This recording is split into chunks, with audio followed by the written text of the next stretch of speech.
There are a lot of questions about whether or not banning the app is even something Congress can do. WFXR's Amari Williams takes a look at the possible challenges it could face in court as locals react to the possibility of no longer having TikTok. The House of Representatives approving a move that would give TikTok ownership an ultimatum: give up control or face the banning of the app on U.S. devices. This following concerns over privacy and the company's Chinese roots.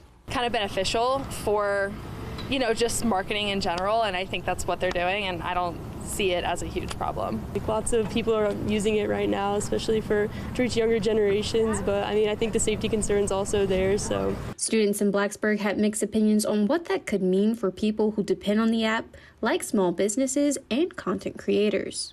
I understand there's a lot of safety and privacy, especially because you don't know too much about it, but I also you can use other apps that are very similar to it.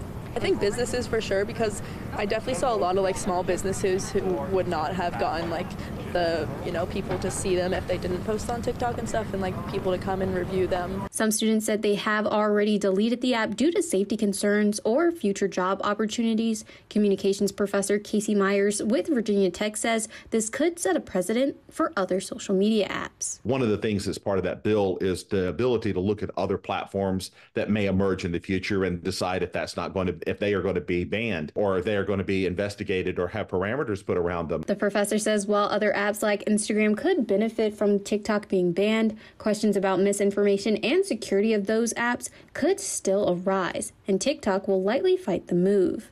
I would also predict that there will be First Amendment challenges to this and lawsuits.